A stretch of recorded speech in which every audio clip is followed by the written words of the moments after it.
Hello दोस्तों, स्वागत है आप सभी का हमारे यूट्यूब चैनल पर। दोस्तों, आज दिनांक 29 दिसंबर 2025। देश की बड़ी मंडियों में प्याज के दाम देखें। प्याज के दाम अच्छे थे, संतोषजनक थे। ज़्यादा भाव ऊपर नहीं गए, लेकिन जैसे कल छुट्टी थी, उसके बाद भी दाम हमें अच्छे देखने को मिले। तो उससे कोई ख़ास हमें ऐसा फ़र्क नहीं दिखा, क्योंकि आवकें सीमित थी।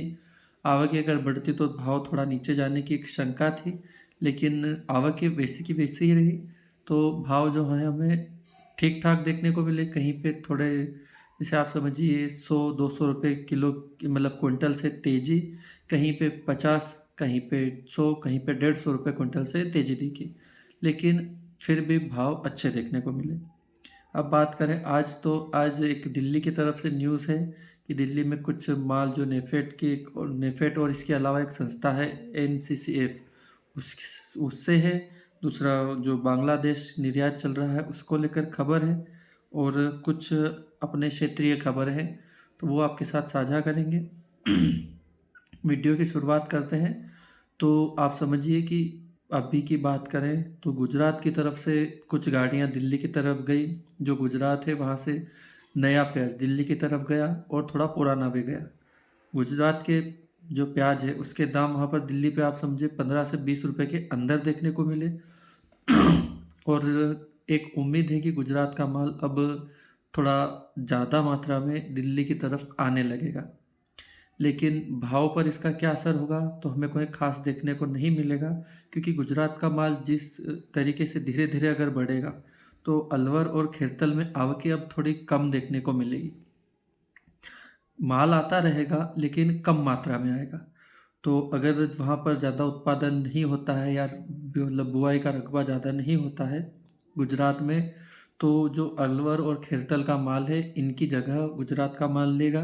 और प्याज ऐसे ही समान स्थिति में देश के सभी जगहों पर जाता रहेगा, और भाव में कोई ख़ास फ़र्क देखने को नहीं मिलेगा।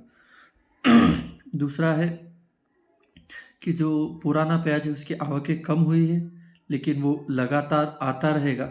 प्याज, आप समझिए कि बिल्कुल पूरे तरीके से बंद नहीं होगा, लेकिन उसकी मात्रा धीरे धीरे कम होगी। पुराने प्याज में समस्या ये है कि अच्छे प्याज के तो दाम मिल रहे हैं, कोई तकलीफ नहीं है। 15, 20, 19, 18, 17 जैसा, मतलब जैसी उसकी डिमांड है और जिस प्रदेश में जैसा है। लेकिन जो मीडियम साइज़ का या जो छर्री माल है, उसके अंदर एक समस्या है कि वो उगने की शिकायत बहुत ज़्यादा आ रही है। दूसरा है उसकी लेवाली कम है, लेकिन मतलब आप मंडियों में आता है तो दूसरे भाव पर वो असर डालता है। तो आवकें कम हुई है, लेकिन आगे आता रहेगा, तो इससे थोड़ा बहुत फ़र्क देखने को मिलेगा। जिसे आज हमें उम्मीद जिस प्रकार, समझिए अगर पुराना प्याज नहीं आता तो नए प्याज में हमें 2 से 3 रुपये, यानी 200 से 300 रुपये की तेज़ी भी देखने को मिल सकती थी। लेकिन ठीक है, पुराना प्याज है वो आता रहेगा। बस भाव पर वो थोड़ा, जो पुराने प्याज में जो हल्के माल है वो असर डालेंगे। बाकी बात करें तो अभी आगे 31 तारीख यानी 31st आएगी उस दिन, या 1 तारीख, जिस प्रदेश में या जिन मंडियों में जैसे भी छुट्टी हो, कहीं पे दोनों दिन की रहेगी, कहीं पे एक दिन की रहेगी, और कहीं पे नहीं भी रहेगी। तो इससे थोड़ा बहुत फ़र्क देखने को पड़ सकता है। क्योंकि 1 दिन या 2 दिन का माल, आप समझिए, सब जगह रुकेगा, तो हमें हल्की फुल्की आवकें कभी तेज देखने को मिल सकती हैं। लेकिन आने वाले समय में जनवरी में दाम अच्छे बनने की उम्मीद है, क्योंकि आवकें वैसी नहीं है जिस प्रकार से हम, मतलब एक बात कर रहे हैं। आवकें अगर समान रहती है तो जनवरी में आप समझिए हमें 200, 300 या 500 तक की भी तेज़ी देखने की एक उम्मीद है, कि हाँ बढ़ सकते हैं। पूरा नहीं कहता हूँ, लेकिन बढ़ने की एक संभावनाएं बनी हुई है।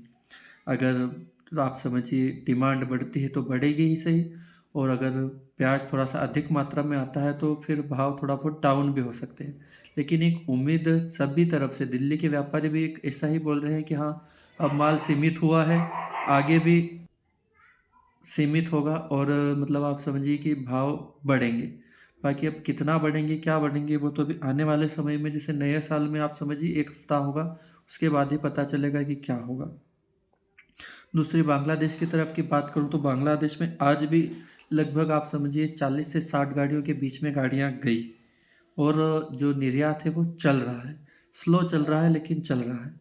आज की बात करूँ तो आज हमें, जैसे पिछले वीडियो में मैंने बताया था कि 40 से या 45 से 60% के बीच में भाव चल रहे हैं, तो भाव वही चल रहे हैं, लेकिन वहाँ के टका के हिसाब से 2-4 रुपए की थोड़ी-सी नरमी देखने को मिली है। क्योंकि ऐसा सुनने में आया है, कन्फर्म नहीं है खबर, कि बांग्लादेश में भारत के अलावा भी या तो चाइना या पाकिस्तान या फिर अफ़गानिस्तान, इन साइड से कहीं से प्याज आ रहा है, कम मात्रा में आ रहा है, लेकिन आ रहा है, जिसकी वजह से हमारे प्याज की थोड़ी-सी डिमांड वहाँ पर घटी है। क्योंकि अगर भारतीय रुपए में इसको मैं बनाऊँ, तो 32 से 40 रुपए के बीच में आप समझिए कि भाव है वहाँ पर। अब ये हमारे यहाँ से अगर आप समझिए 25 रुपए या 27 रुपए, अब हाईएस्ट अभी भाव की बात करें, 25 रुपए में अगर व्यापारी खरीदता है और यहाँ से वो बांग्लादेश बॉर्डर तक ले जाता है, तो वहाँ तक का भाड़ा है, फिर जो आईपी कटाता है ड्राइवर का है, उसका जो बेनिफिट है वो, अन्य टैक्सेस है, वो जोड़कर आप समझिए उसको हाँ 32 से 40 में बेचना ही पड़ेगा, तभी उसको मतलब अच्छे दाम मिलेंगे और उनका जो भी बेनिफिट है वो चलता रहेगा। तो अगर ये डिमांड थोड़ी सी बढ़ती है तो हमें दाम अच्छे देखने को मिलेंगे, और जो भाव बढ़ने की एक उम्मीद है वो तो ठीक है, उम्मीद है, लेकिन अब वो कितने बढ़ेंगे हमें अगले साल, जैसे नया साल आएगा तभी पता चलेगा।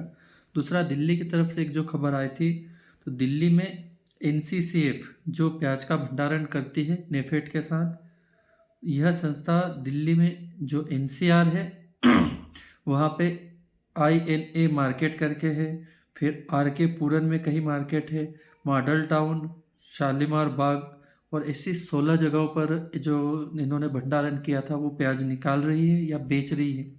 लेकिन इनका उद्देश्य है कि जो सरकारी संस्थाएं हैं उनके द्वारा दिल्ली की आम जनता के लिए 19 रुपये प्रति किलो की दर से प्याज की बिक्री शुरू कर दी है इन्होंने, जिसे खबर शायद ये 1-2 दिन पुरानी, शुरू की जाए, ताकि जो आम आदमी है उसको प्याज की मार से बचाया जाए। हालांकि प्याज का कोई ख़ास दाम नहीं है, क्योंकि ये दाम यही बता रहे हैं कि जो प्याज बाज़ार में प्रचलित 25 से 40 रुपए केजी के भाव में आ रहा है वो जनता को कम मिले। तो ये तो कोई ख़ास भाव हुआ नहीं।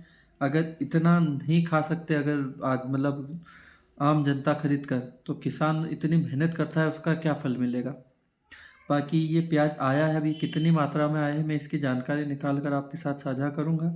मुझे नहीं लगता है कि इससे कोई ख़ास फ़र्क पड़ेगा, क्योंकि ये बाहरी दुकानों पर बिक रहा है, मंडियों में नहीं आया है। अगर मंडियों में नहीं आया है तो भाव पर हमें कोई ख़ास इसका असर देखने को नहीं मिलेगा।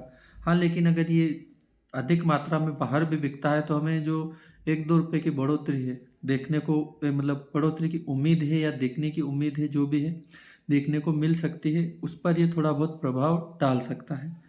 बाकी बात करें तो गुजरात से माल आएगा, राजस्थान में कम होने की उम्मीद है। इसके अलावा एमपी में भी अब माल स्थिर हो चुके हैं और माल यहाँ पर भी कम होने की उम्मीद है, तो हमें भाव बढ़ने की एक संभावना है। महाराष्ट्र का प्याज चलता रहेगा। महाराष्ट्र के नासिक तरफ से कुछ किसानों ने कमेंट किया था कि यहाँ का प्याज अभी आना शुरू हुआ है और ये 1-2 महीने तक आएगा, और इसका असर देखने को मिला। आज महाराष्ट्र का माल बेंगलोर की तरफ जो जा रहा है, इसके अलावा हमें एमपी में जो इंदौर है बड़ी मंडी, वहाँ पर भी प्याज देखने को मिले हैं और यहाँ पर प्याज बिकने के लिए आते हैं। तो हो सकता है कि नासिक तरफ का प्याज ज़्यादा मात्रा में होता हो तो वो आएगा, लेकिन कुल मिलाकर हमें भाव बढ़ने की एक उम्मीद है। तो देखते हैं वो क्या हो सकता है। जो जानकारी थी एनसीसीएफ नेफेड की तरफ से वो बता दी, बांग्लादेश का निर्यात कैसा चल रहा है आपको वो बता दिया, और बाकी जो भी मेरे पास छोटी मोटी जानकारी थी वो दी थी। दोस्तों, अगर वीडियो पसंद आए तो लाइक और शेयर करें और हमारे साथ बने, कमेंट से अपने सवाल पूछें। आपकी तरफ अगर कोई जानकारी हो तो वो भी साझा करें। ये जो एनसीसीएफ का, ये भी हमें किसी ने बताया था, और समझिए बांग्लादेश के निर्यात का भी बताया था। तो हमें जानकारी अगर अच्छी लगती है और देने लायक रखती है तो हम आपके साथ साझा करेंगे। बाकी मिलते हैं नए वीडियो में। जय जवान जय किसान, भारत माता की जय।